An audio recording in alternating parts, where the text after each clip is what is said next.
धार्मिक कहानी। सच्चे संत की पहचान। संत के पास जाने का निर्णय। एक छोटे से गांव में अर्जुन नामक युवक रहता था। वह बहुत ही जिज्ञासु और चिंतनशील स्वभाव का था। उसे जीवन के उद्देश्य, आत्मा की शांति और सच्चे संतों के बारे में जानने की बहुत उत्सुकता थी। वह अक्सर सोचता कि अगर किसी के पास जीवन के सच्चे मार्गदर्शन का कोई स्रोत है तो वह निश्चित रूप से एक संत ही हो सकता है। संतों के बारे में उसने बहुत कुछ सुना था, लेकिन उसे यह जानने की जिज्ञासा थी कि असली संत कौन होते हैं। क्या वे वही होते हैं जो साधु संस्कार अपनाते हैं, या फिर संत का असली रूप कुछ और होता है? अगर आप अपने माँ बाप से सच्चा प्यार करते हैं और उन्हें हमेशा खुश देखना चाहते हैं, तो इस चैनल को सब्सक्राइब करें, लाइक करें। जल्द ही आपको भगवान आपके जीवन में नई खुशखबरी देंगे। वीडियो को लास्ट तक जरूर देखें, क्योंकि आगे बहुत कुछ खास है। गांव में एक संत का आगमन हुआ था। वह संत बहुत प्रसिद्ध थे और उनकी उपदेशों के कारण उनके पास बहुत से लोग आते थे। अर्जुन ने सोचा, अब मुझे इस संत के पास जाकर जानना चाहिए कि सच्चे संत कौन होते हैं। उसने पूरी तरह से निश्चय कर लिया कि वह संत से मिलकर सच्चे संत की पहचान को समझेगा। अर्जुन के मन में यह सवाल था कि क्या संत केवल बाहरी रूप में साधु बनकर या पहनावे के कारण ही संत होते हैं, या फिर उनकी आंतरिक स्थिति और उनके आचरण में कुछ और बात होती है। उसका दिल इस विषय पर बहुत उलझन में था। वह जानता था कि संतों के बारे में जो कुछ भी कहा जाता था वह केवल बाहरी व्यक्तित्व पर आधारित होता था, लेकिन अर्जुन को यह सच्चाई जाननी थी कि संत का असली रूप क्या होता है। अर्जुन ने सोचा, अगर मैं इस संत से मिलूंगा तो मुझे संत के जीवन का वास्तविक अनुभव होगा और मैं अपनी उलझन को सुलझा सकूंगा। इस तरह उसने निश्चय किया और उस दिन सुबह सुबह ही संत के पास जाने का फैसला लिया। गांव के पास एक साधारण सा आश्रम था जहां संत का निवास था। अर्जुन ने वहां पहुंचने के लिए रास्ता पकड़ लिया। रास्ते में उसका दिल धड़क रहा था, क्योंकि वह बहुत आशंकित था कि संत से मिलकर वह क्या सवाल पूछेगा और क्या उत्तर मिलेगा। फिर भी वह ठान चुका था कि उसे किसी भी हाल में संत से मार्गदर्शन प्राप्त करना है। अर्जुन आश्रम के पास पहुंचा। वहां बहुत से लोग बैठे हुए थे और संत के दर्शन कर रहे थे। संत अपनी साधना में मग्न थे और आसपास के लोग उनकी उपदेशों को सुनकर शांति और सुकून प्राप्त कर रहे थे। अर्जुन ने देखा कि संत का चेहरा बहुत शांत था और उनकी आंखों में एक विशेष प्रकार की गहरी ताजगी और संतोष था। संत के पास जाकर अर्जुन ने उन्हें प्रणाम किया और कहा, महात्मा, मुझे आपके पास आकर एक बहुत बड़ा सवाल पूछना है। संत ने उसकी ओर मुस्कुराते हुए देखा और कहा, बेटा, तुम क्यों आए हो? क्या तुम्हारे मन में कोई उलझन है? अर्जुन ने झुके हुए सिर के साथ कहा, महात्मा, मैं जानना चाहता हूं कि सच्चे संत कौन होते हैं। मैंने सुना है कि संत वह होते हैं जो अपने जीवन में एक खास शांति और संतोष बनाए रखते हैं, लेकिन मैं यह समझ नहीं पाता कि क्या यह शांति केवल उनके बाहरी रूप से ही झलकती है, या फिर उनकी आत्मा में कुछ और होता है जो उन्हें सच्चा संत बनाता है। संत ने गहरी सांस ली और फिर उसे उत्तर दिया, तुम्हारा सवाल बहुत अच्छा है, बेटे। सच्चे संत का बाहरी रूप और उनकी शांति केवल दिखावे के लिए नहीं होती, बल्कि वह उनके भीतर की गहरी स्थिति का परिणाम होती है।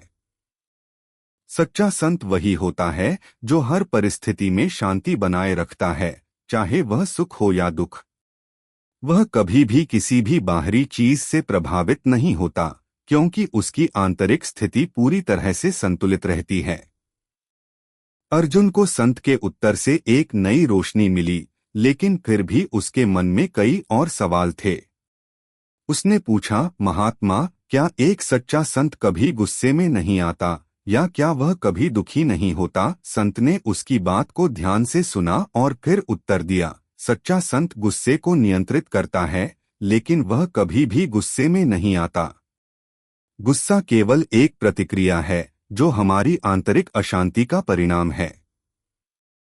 एक सच्चा संत अपनी आंतरिक शांति को कभी नहीं खोता।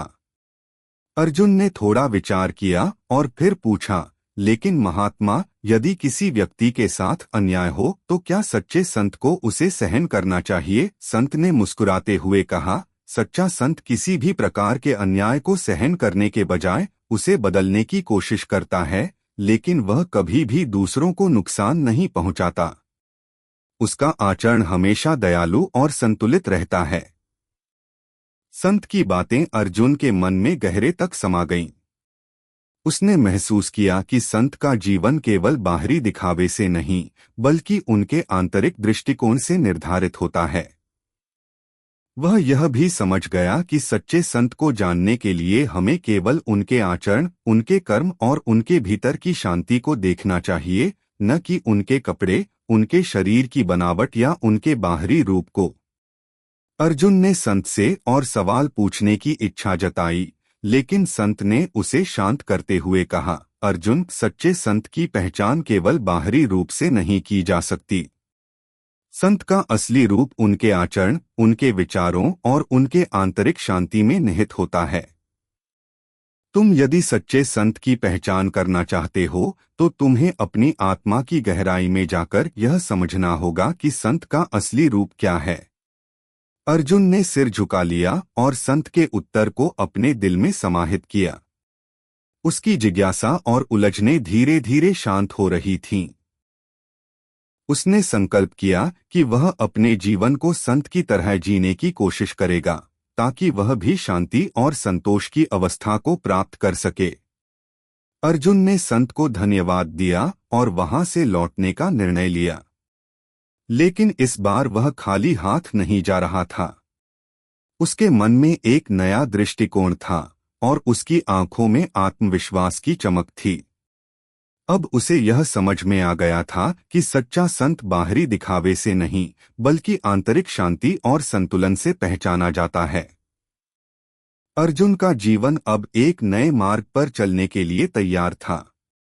अर्जुन ने यह सोचा कि वह अब संत के जीवन को ध्यान में रखते हुए अपने जीवन को और बेहतर बनाएगा। संत की शिक्षाएं अर्जुन ने संत के पास से लौटते समय एक नई दिशा में सोचना शुरू कर दिया था।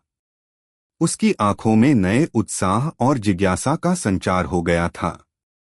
वह जानने को उत्सुक था कि सच्चे संत के जीवन की गहरी शिक्षाएं क्या होती हैं, जो उन्हें सामान्य लोगों से अलग बनाती हैं।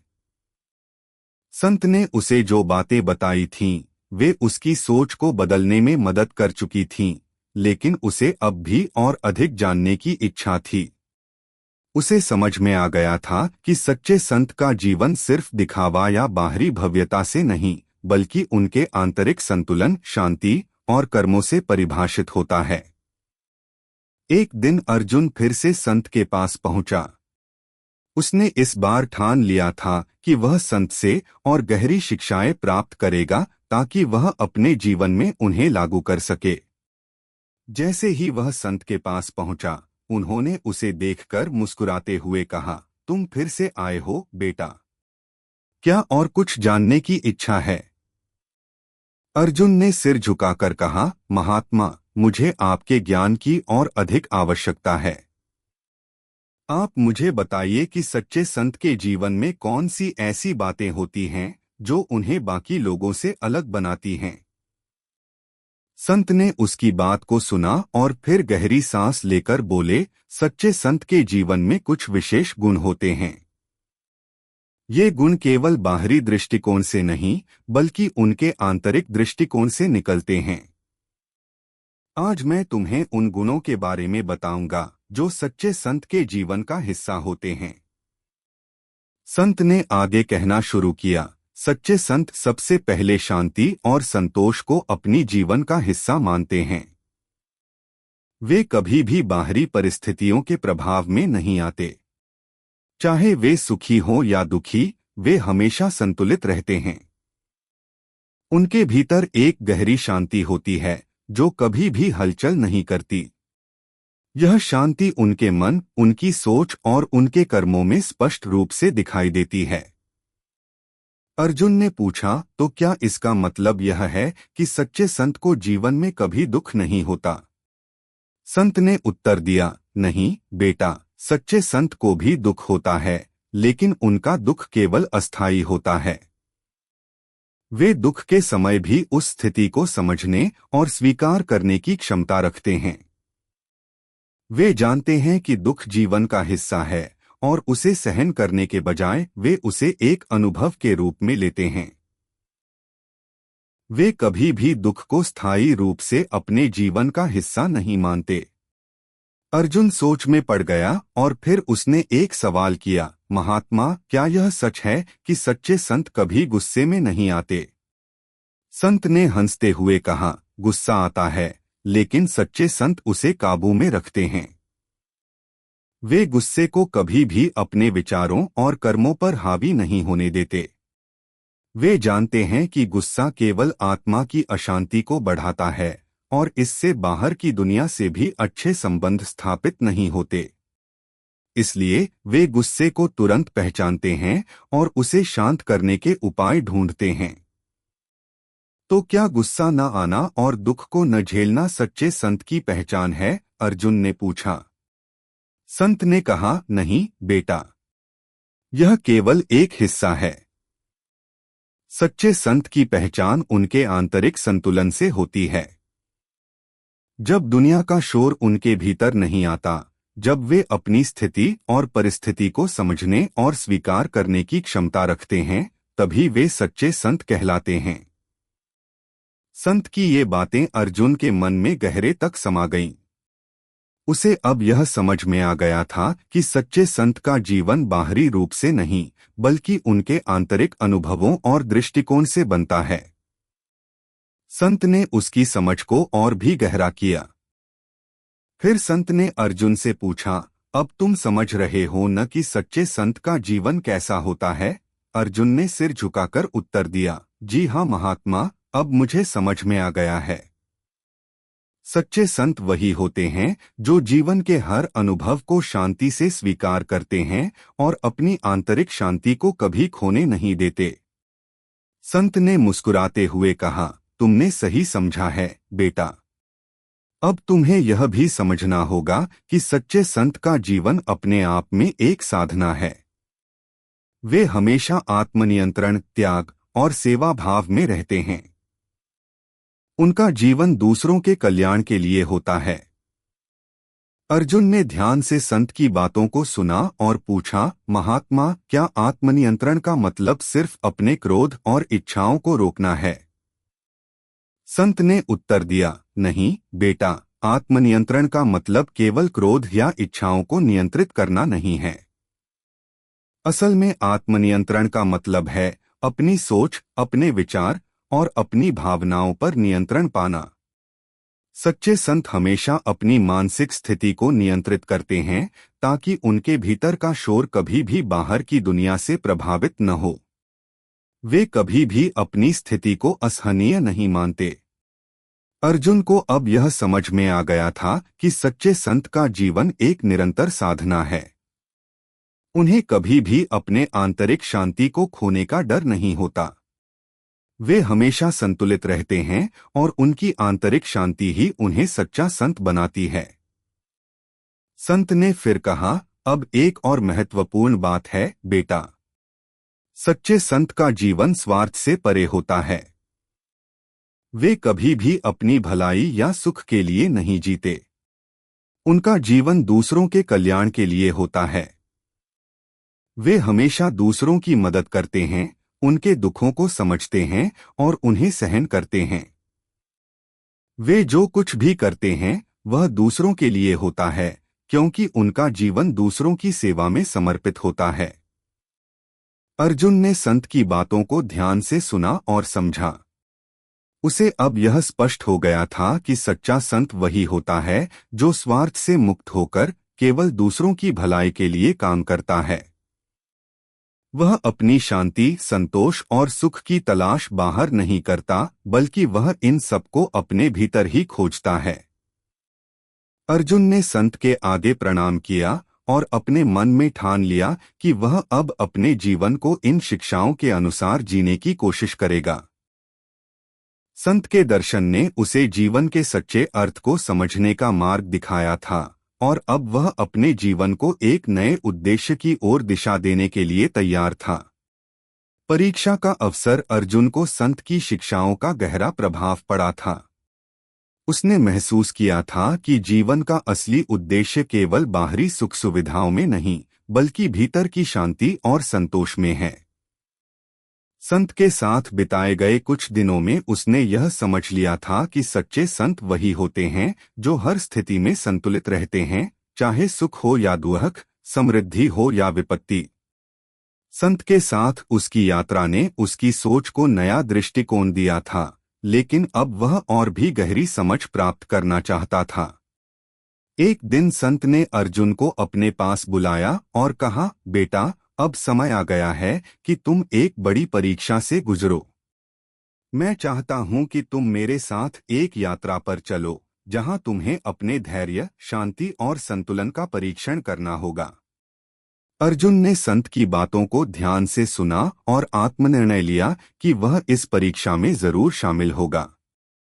वह जानता था कि यह अवसर उसे संत के और गहरे शिक्षाओं को समझने का मिलेगा।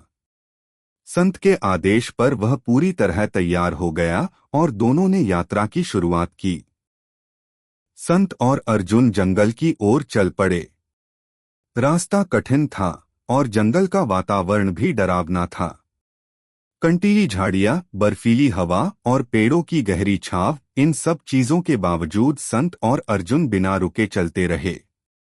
अर्जुन के मन में एक अजीब सी बेचैनी हो रही थी, लेकिन संत ने अपनी शांति और धैर्य से उसे सिखाया कि बाहरी दुनिया के हालात हमें प्रभावित नहीं करने चाहिए, अगर हम भीतर से शांत रहें।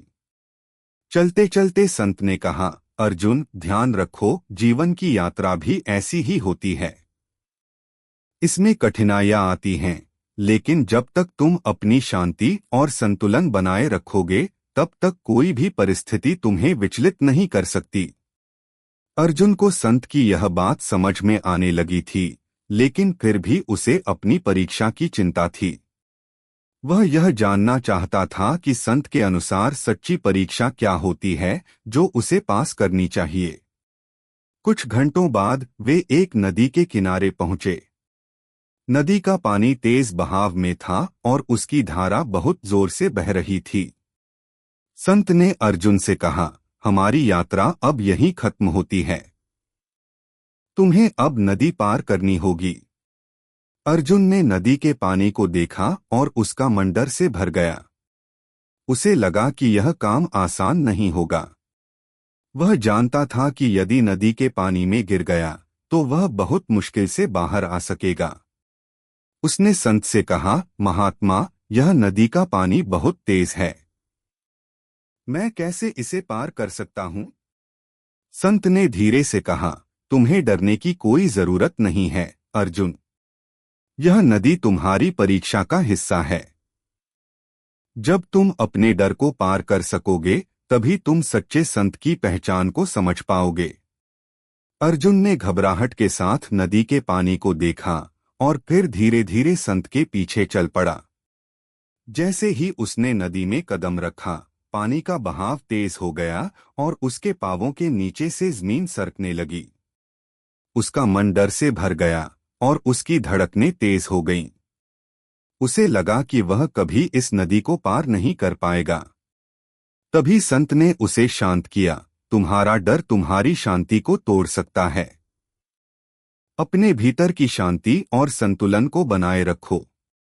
बस अपना ध्यान केंद्रित करो और नदी पार कर जाओ। अर्जुन ने संत की बातों को ध्यान से सुना। उसने अपनी आंखें बंद की और अपने भीतर की शांति को महसूस किया। वह जानता था कि अगर उसने अपने डर को काबू में नहीं किया तो वह कभी इस नदी को पार नहीं कर पाएगा। उसने गहरी सांस ली और धीरे धीरे कदम बढ़ाने लगा। उसकी हर चाल संतुलित थी और उसका ध्यान केवल नदी के पार जाने पर था। कुछ ही समय में अर्जुन ने नदी को पार कर लिया। संत ने उसे देखा और मुस्कुराते हुए कहा, तुमने बहुत अच्छा किया अर्जुन। तुमने अपने डर को पार किया और शांति को बनाए रखा। यही सच्ची परीक्षा होती है। जीवन की परीक्षा में असल चुनौती बाहरी स्थितियों से नहीं, बल्कि हमारे भीतर की स्थिति से होती है। अर्जुन ने संत के शब्दों को ध्यान से सुना और समझा। उसने महसूस किया कि उसका डर केवल उसकी मानसिक स्थिति का परिणाम था, और जैसे ही उसने अपने भीतर की शांति और संतुलन को बनाए रखा, उसने कठिन से कठिन परिस्थिति को पार कर लिया। अब वह संत के मार्गदर्शन में और भी अधिक गहराई से सीखने के लिए तैयार था। अर्जुन ने संत से पूछा, महात्मा, क्या यह नदी पार करना केवल एक शारीरिक परीक्षा थी या इसका कोई गहरा अर्थ था? संत ने उसे उत्तर दिया, यह नदी केवल एक प्रतीक थी अर्जुन। यह तुम्हारे जीवन में आने वाली कठिनाइयों और चुनौतियों का प्रतीक थी। नदी के पानी की तरह जीवन की समस्याएं भी हमें घेर सकती हैं, लेकिन जब हम अपने भीतर की शांति और संतुलन को बनाए रखते हैं तो हम किसी भी चुनौती को पार कर सकते हैं। अर्जुन ने संत की बातों को अपने दिल में गहरे से महसूस किया। उसे अब यह समझ में आ गया था कि जीवन की असली परीक्षा बाहरी घटनाओं से नहीं, बल्कि हमारी आंतरिक स्थिति से होती है। जब तक हम अपनी शांति और संतुलन बनाए रखते हैं, तब तक कोई भी संकट हमें परास्त नहीं कर सकता। संत और अर्जुन यात्रा के अगले हिस्से के लिए चल पड़े, और अर्जुन के मन में संत की शिक्षाओं की गहरी छाप रह गई। उसे अब यह समझ में आ गया था कि सच्चे संत केवल बाहरी आचार व्यवहार से नहीं, बल्कि उनकी आंतरिक स्थिति और उनके जीवन के अनुभवों से पहचाने जाते हैं। मन की परीक्षा अर्जुन और संत की यात्रा जारी थी। नदी पार करने के बाद अर्जुन ने महसूस किया था कि उसकी आंतरिक शक्ति अब पहले से कहीं अधिक मजबूत हो गई थी। संत के मार्गदर्शन में वह समझ चुका था कि सच्ची परीक्षा बाहरी परिस्थितियों से नहीं, बल्कि हमारे अपने मन और विचारों से होती है। संत ने उसे सिखाया था कि मानसिक संतुलन बनाए रखना और खुद को सही दिशा में गाइड करना ही असली परीक्षा होती है। कुछ दिन और कठिन यात्रा करने के बाद वे एक घने जंगल के बीच एक शांतिपूर्ण स्थान पर पहुंचे। यहाँ आसपास कोई भी नहीं था, केवल ठंडी हवा और पक्षियों की आवाज सुनाई दे रही थी। संत ने अर्जुन से कहा, अब तुम्हारी अगली परीक्षा का समय आ गया है। इस जंगल में तुम्हें अकेले कुछ समय बिताना होगा। तुम्हारे साथ कोई नहीं होगा। तुम केवल अपने मन और विचारों के साथ रहोगे।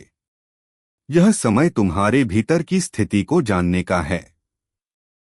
अर्जुन थोड़ी देर चुप रहा, फिर उसने कहा, महात्मा, मुझे डर लग रहा है। अकेले रहने से मैं कहीं घबराया तो नहीं जाऊंगा। संत ने उसे शांत करते हुए कहा, तुम्हें डरने की कोई आवश्यकता नहीं है अर्जुन। यह परीक्षा तुम्हारे मन की है। जब तुम अकेले होते हो तो तुम्हारे भीतर के सभी विचार और भावनाएं सामने आती हैं। यह तुम्हारे मानसिक संतुलन को समझने का समय है। यह समय तुम्हारे आत्मबल को मजबूत करने का है। तुम्हें अपने भीतर की आवाजों को सुनने का अवसर मिलेगा और तुम जान पाओगे कि तुम्हारा मन तुम्हें कैसे प्रभावित करता है। अर्जुन ने सिर झुका लिया और संत की बातों को आत्मसात किया। वह जानता था कि यह एक कठिन परीक्षा होगी, लेकिन साथ ही यह उसकी आत्मिक उन्नति के लिए भी एक बड़ा अवसर था। संत ने उसकी पीठ थपथपाई और कहा, याद रखना अर्जुन, जो बाहरी दुनिया से प्रभावित होता है वही अपने मन में भी अशांति और अव्यवस्था पाता है, लेकिन जो भीतर से शांत और स्थिर रहता है वही हर परिस्थिति में शांति बनाए रखता है। संत की बातों को समझकर अर्जुन ने अपने लिए एक स्थान चुना और वहां बैठकर ध्यान लगाने का निर्णय लिया। वह चाहता था कि वह अपने भीतर की गहराई में जाकर अपने मन के विचारों को समझ सके। पहली बार जब अर्जुन ने आंखें बंद कीं, तो उसका मन तुरंत चिंताओं और सवालों से भर गया। क्या मैं इस परीक्षा में सफल हो पाऊंगा? क्या मैं सही दिशा में जा रहा हूं? क्या मैं कभी सच्चे संत जैसा बन पाऊंगा? ये सभी सवाल उसके मन में घूम रहे थे। अर्जुन ने महसूस किया कि जैसे ही उसने अपनी आंखें बंद की, उसका मन किसी भी हालत में शांत नहीं था।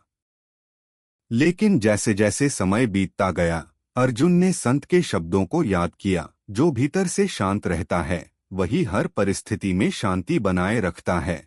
उसने धीरे धीरे अपनी सांस पर ध्यान केंद्रित किया और अपने विचारों को नियंत्रण में लाने की कोशिश की। उसने हर विचार को एक बादल की तरह देखा जो आकर गुजर जाता है, और उसने उन्हें पकड़ने की कोशिश नहीं की। उसे समझ में आने लगा कि विचार भी एक तरह से आते और जाते हैं, और अगर हम उन पर अपनी पकड़ न रखें तो वे धीरे धीरे शांत हो जाते हैं। अर्जुन ने कुछ घंटों तक इसी प्रकार ध्यान लगाया। वह हर विचार को जाने देने की कोशिश करता और अपने मन को शांत करने की दिशा में कदम बढ़ाता।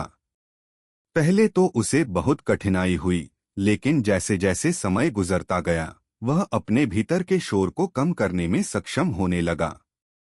उसकी चिंताएं और भय अब कम हो रहे थे, और उसने महसूस किया कि उसे मानसिक शांति की एक नई अनुभूति हो रही है।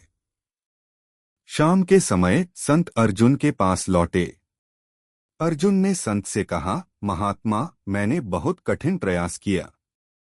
शुरुआत में मुझे बहुत डर लग रहा था, लेकिन धीरे धीरे मुझे महसूस हुआ कि मेरे भीतर एक गहरी शांति है। मेरे मन में जो विचार और चिंताएं थीं, उन्हें मैंने जाने दिया। अब मुझे लगता है कि मैं इस शांति को बनाए रखने के लिए तैयार हूं। संत मुस्कुराए और बोले, यह बहुत अच्छा है अर्जुन। तुमने अपनी मनोस्थिति को नियंत्रित किया, और यह सबसे महत्वपूर्ण बात है। अब तुम यह समझ पा रहे हो कि असली परीक्षा हमारे बाहरी जीवन में नहीं होती, बल्कि हमारे भीतर की मानसिक अवस्था में होती है। जब हम अपने मन को नियंत्रित कर लेते हैं, तो हम जीवन की किसी भी चुनौती का सामना आसानी से कर सकते हैं। अर्जुन ने संत की बातों को ध्यान से सुना और अपनी यात्रा के अगले चरण के लिए तैयार हो गया। वह अब जानता था कि जीवन में सफलता या असफलता, सुख या दुख, सब कुछ हमारे मानसिक दृष्टिकोण पर निर्भर करता है। अगर हम अपने मन को शांत और संतुलित रखें, तो कोई भी स्थिति हमें विचलित नहीं कर सकती। संत ने आगे कहा, अब तुम्हें यह भी समझना होगा कि मनुष्य की सबसे बड़ी परीक्षा यही है कि वह खुद को पहचाने और अपने भीतर की शक्ति को महसूस करे। जब हम अपनी मानसिक स्थिति को सही दिशा में रखते हैं, तो हम बाहर की दुनिया से भी प्रभावित नहीं होते। इसलिए तुम जितना अधिक अपने भीतर शांत रहोगे, उतना ही तुम्हारा जीवन संतुलित रहेगा। अर्जुन ने सिर झुकाकर कहा, धन्यवाद महात्मा, आपने मुझे यह समझने का अवसर दिया कि सच्ची परीक्षा बाहरी दुनिया से नहीं, बल्कि हमारे भीतर की मानसिक स्थिति से होती है। अब मुझे विश्वास है कि मैं अपने जीवन में संतुलन बनाए रख सकता हूँ। संत ने अर्जुन की पीठ थपथपाई और कहा, तुमने अच्छी तरह से समझा है अर्जुन। तुम्हारी यात्रा अभी लंबी है, लेकिन तुम सही दिशा में बढ़ रहे हो। याद रखना, सच्चे संत वही होते हैं जो हर परिस्थिति में शांति बनाए रखते हैं। तुमने अपनी मन की परीक्षा पास कर ली है, और अब तुम्हें इस शांति को अपने जीवन में और लोगों के बीच फैलाना होगा। अर्जुन को संत की बातों में गहरी सच्चाई महसूस हुई। वह जानता था कि अब उसे अपनी आंतरिक शांति को सहेजने के साथ साथ दूसरों के साथ भी उस शांति को साझा करना होगा। संत के द्वारा दी गई ये शिक्षा उसके जीवन का मार्गदर्शन बन गई थी। संसार की सच्चाई अर्जुन और संत की यात्रा अब एक महत्वपूर्ण मोड़ पर पहुंच चुकी थी। उसने अपने मन को शांत रखने की कला सीख ली थी और अपनी आंतरिक शांति को सहेजने की कोशिश कर रहा था, लेकिन अब संत ने उसे एक और गहरी परीक्षा के लिए तैयार किया था। संत ने उसे बताया कि तुमने अपनी मन की परीक्षा पास कर ली है, अब तुम्हें संसार की सच्चाई को समझने का अवसर मिलेगा। यह परीक्षा तुम्हारे बाहरी जीवन की होगी। अर्जुन को संत की यह बात बहुत कठिन लगी। वह जानता था कि संसार की सच्चाई क्या होती है, लेकिन उसे यह भी समझ में आ रहा था कि जो सच्चाई हम जानते हैं वह हमेशा हमारे मानसिक दृष्टिकोण पर निर्भर करती है। उसकी यात्रा ने उसे यह सिखाया था कि दुनिया के बारे में हमारी समझ और दृष्टिकोण वही होते हैं जो हम अपने भीतर से अनुभव करते हैं। संत ने अर्जुन से कहा, अब तुमने जो शांति प्राप्त की है वही तुम्हारी सबसे बड़ी शक्ति है।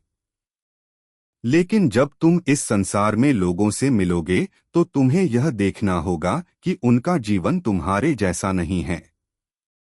तुम्हें उनके दृष्टिकोण, उनके दुखों और उनकी समस्याओं को समझने की आवश्यकता होगी। यह समय तुम्हारे भीतर की करुणा और समझ को बढ़ाने का है।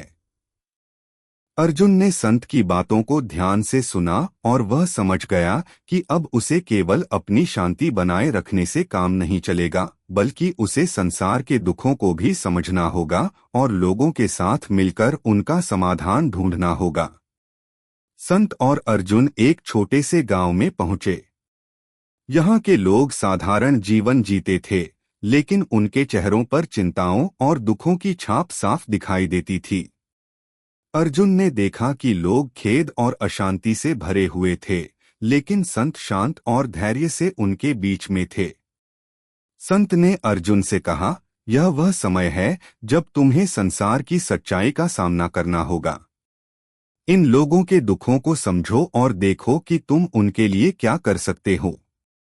अर्जुन ने देखा कि गांव के लोग अपने दैनिक जीवन में परेशान थे। किसी के पास पैसे की कमी थी तो कोई पारिवारिक समस्याओं में घिरा हुआ था।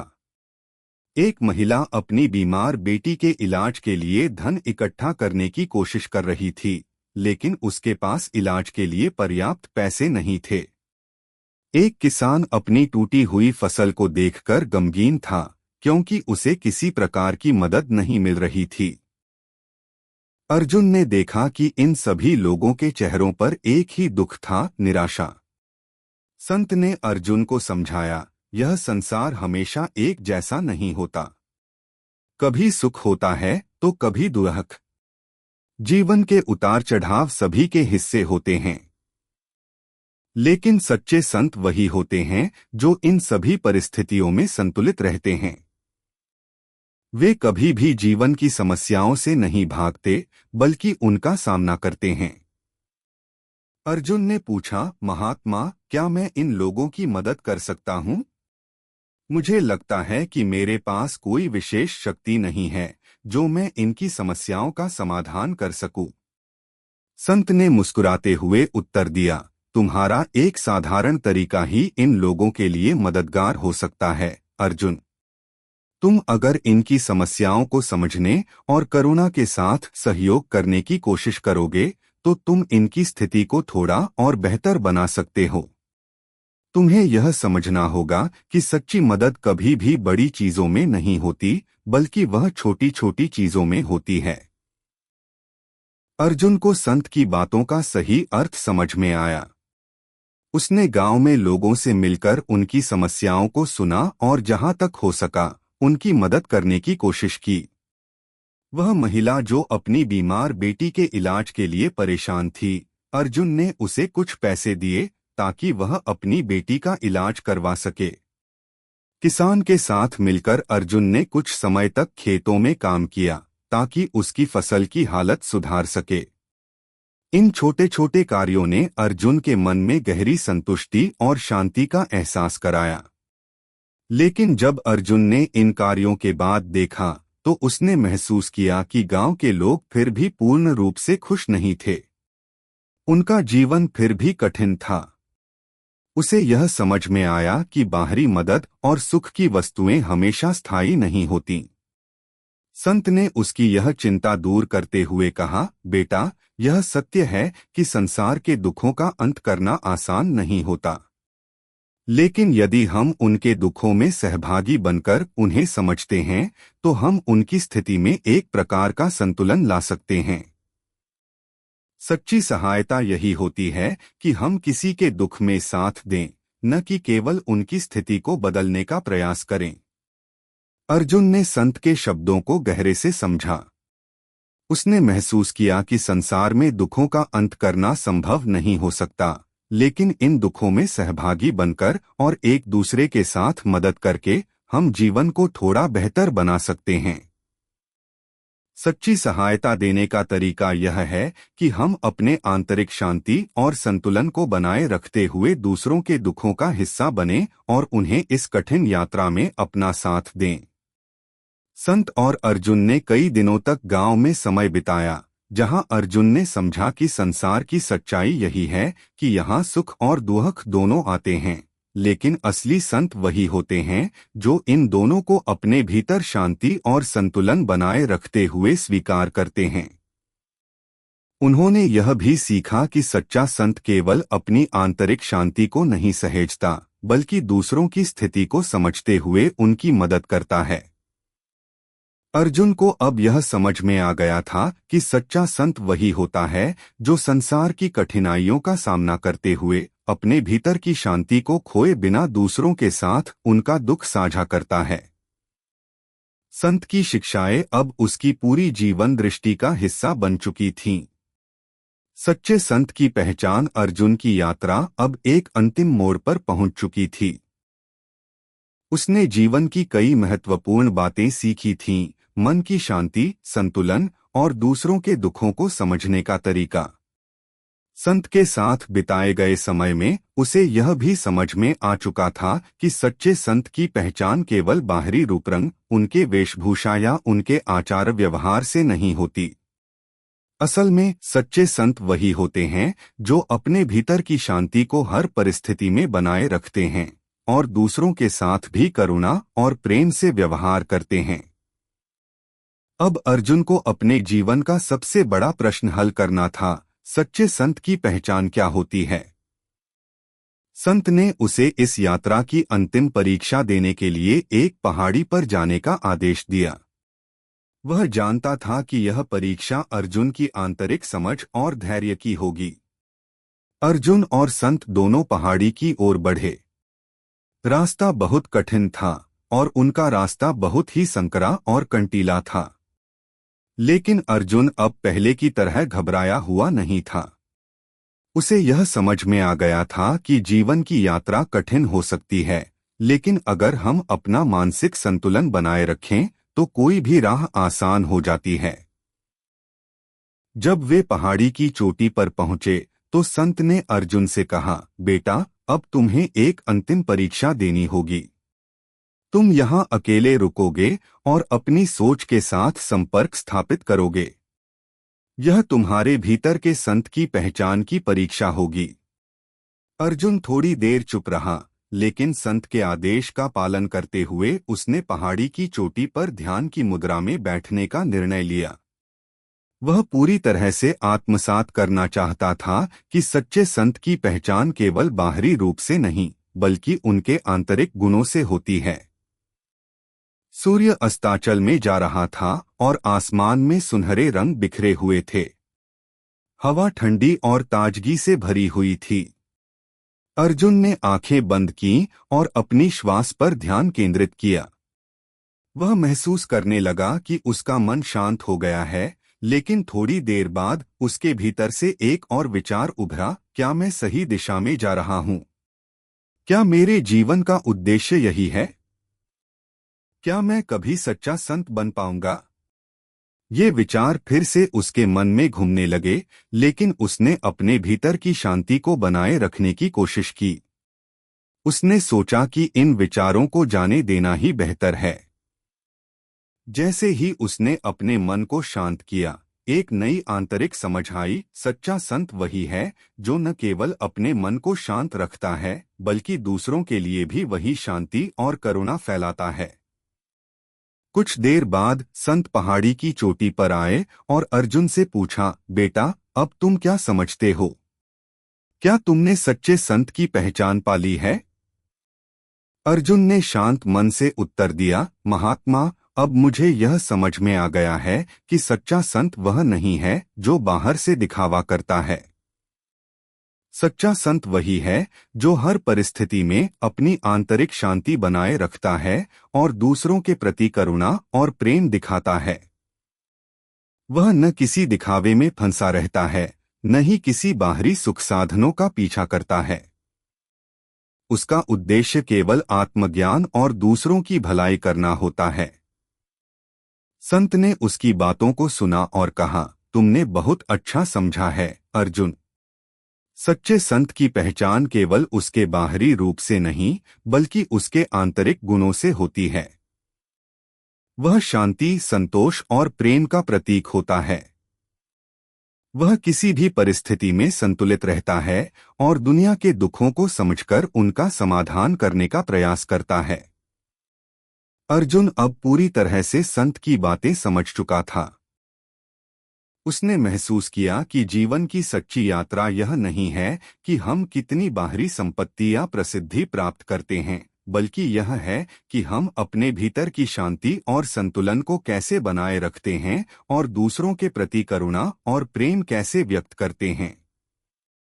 संत ने आगे कहा, बेटा, सच्चे संत की पहचान केवल आत्मज्ञान से नहीं बल्कि जीवन के प्रति उनके दृष्टिकोण से होती है। वह हर स्थिति में संतुष्ट रहते हैं क्योंकि वे जानते हैं कि जीवन में दुख और सुख दोनों आते हैं, लेकिन जो व्यक्ति इन दोनों को संतुलित तरीके से अपनाता है वही सच्चा संत कहलाता है। अर्जुन ने संत के शब्दों को पूरी तरह से आत्मसात किया। अब उसे यह समझ में आ गया था कि सच्चा संत वही होता है जो न केवल अपने भीतर की शांति को बनाए रखता है बल्कि वह दूसरों के साथ भी प्रेम, करुणा और समझ का व्यवहार करता है। वह किसी भी तरह के बाहरी दिखावे या मान्यता की तलाश नहीं करता बल्कि अपने जीवन को एक साधारण और संतुलित रूप में जीता है। संत ने उसे आशीर्वाद देते हुए कहा, तुमने मेरी शिक्षाओं को सही रूप से समझा है अर्जुन। अब तुम्हारा जीवन एक नए उद्देश्य के साथ आगे बढ़ेगा। तुम अपने भीतर की शांति और संतुलन को सहेजते हुए दूसरों के जीवन में भी वही शांति और संतुलन फैलाओ। सच्चे संत वही होते हैं जो स्वयं को जानकर दूसरों की मदद करते हैं। अर्जुन ने संत के पैरों में सिर झुकाया और कहा, महात्मा, आपने मुझे जीवन की सबसे बड़ी सच्चाई सिखाई है। अब मुझे यह समझ में आ गया है कि सच्चा संत वही होता है जो बाहरी रूप से नहीं बल्कि आंतरिक रूप से शांति, संतोष और प्रेम का प्रतीक होता है। मुझे अब अपने जीवन का उद्देश्य समझ में आ गया है। संत मुस्कुराए और बोले, तुमने जो समझा है वही तुम्हारी सबसे बड़ी शक्ति बनेगा। तुम अब आत्मज्ञान की ओर बढ़ रहे हो और यही असली यात्रा है। जीवन में तुम्हें हमेशा बाहरी दुखों और सुखों से परे जाकर अपनी आंतरिक शांति को बनाए रखना होगा। अर्जुन की आंखों में आंसू थे, लेकिन वह संत के शब्दों से गहरी शांति महसूस कर रहा था। उसने प्रण लिया कि वह अपने जीवन में सच्चे संत की पहचान को न केवल खुद पर बल्कि दूसरों पर भी लागू करेगा। वह अब जानता था कि सच्ची संतुष्टि और शांति केवल बाहरी सुख साधनों में नहीं बल्कि अपने भीतर की स्थिति और दूसरों के साथ सही व्यवहार में छुपी होती है। यात्रा का यह अंतिम चरण अर्जुन के जीवन का सबसे महत्वपूर्ण मोड़ बन चुका था। उसने सच्चे संत की पहचान पा ली थी और अब वह जीवन को एक नए दृष्टिकोण से देखता था। उसकी यात्रा खत्म हो चुकी थी, लेकिन उसकी सिखाई हुई शिक्षाएं अब उसके जीवन का हिस्सा बन चुकी थीं। आपको हमारे चैनल पर धार्मिक, शिक्षाप्रद, आध्यात्मिक, भक्ति, ज्ञानवर्धक, सामाजिक, पौराणिक, लोक कथा, हास्य कथा और पारिवारिक कहानियां सुनने को मिलेंगी। अगर आपको हमारी कहानियां पसंद आएं तो चैनल को सब्सक्राइब करें, वीडियो को लाइक करें और कमेंट में अपने विचार जरूर शेयर करें। आपका समर्थन हमें और भी बेहतरीन कहानियां लाने के लिए प्रेरित करता है। धन्यवाद।